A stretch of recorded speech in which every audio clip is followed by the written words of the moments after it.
Hello friends, welcome back to my channel Tinkle Star LK. তো আজ আমি চলে এসেছি নতুন একটা মিনি ব্লগ নিয়ে। আর দেখতে পাচ্ছ এখন আমি আর ভাই একটুখানি বেরোবো, তাই স্কুলটাকে এখন ঘোরাচ্ছি। আর হোস্টেল থেকে এতটাই শরীর খারাপ নিয়ে বাড়ি ফিরেছিলাম, কি আর বলবো। আমার পুরো রেসপিরেটরি ট্র্যাক ইনফেকশন হয়ে গেছিলো, গলা ইনফেকশন। আমি গিলতে পর্যন্ত পারছিলাম না, খাবারটা দূর জলটা পর্যন্ত গিলতে আমার কষ্ট হচ্ছিলো। সব লিকুইড খাবার খাচ্ছিলাম, মেডিসিন তো ছিলই। তো ছুটির কয়েকটা দিন এইভাবেই কেটে গেলো এই শরীর খারাপ নিয়ে। বাড়িতে এসে সবার সেবাই, মা বাপি ঠাম্মা ভাই সবার সেবাই একটু সুস্থ হয়েছি। দিয়ে তারপর এই এতদিন বাড়ি এসেছি, আর আজকে এই এতদিনে আমি স্কুলটাকে নিয়ে বেরোনোর সাহস পেয়েছি। যাই হোক, অনেক বকবক করে ফেলেছি, এরপর আসল কথায় আসি। তো এখন আমরা কোথায় যাচ্ছি? এখন আমরা যাচ্ছি ভাইয়ের 16 বছরের ভ্যাকসিনেশন কমপ্লিট করানোর জন্য। আর এই যে তোমার সাথে বকবক করতে করতে পৌঁছেও গেছি।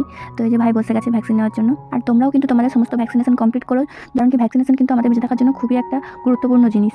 তোমার শরীরে যদি কোনো রকম কোনো ভাইরাস ব্যাকটেরিয়া অ্যাটাক করে, তখন তার বিরুদ্ধে প্রতিরোধ করার ক্ষমতা তোমার শরীরে তৈরি হয়ে থাকে, তার জন্য কিন্তু এই ভ্যাকসিনেশনটা দেওয়া হয়। তো তোমরা সবাই প্রত্যেক দেখে শুনে কত বছরে কী ভ্যাকসিনেশন আছে সমস্ত ভ্যাকসিনেশন কিন্তু কমপ্লিট করে রাখো।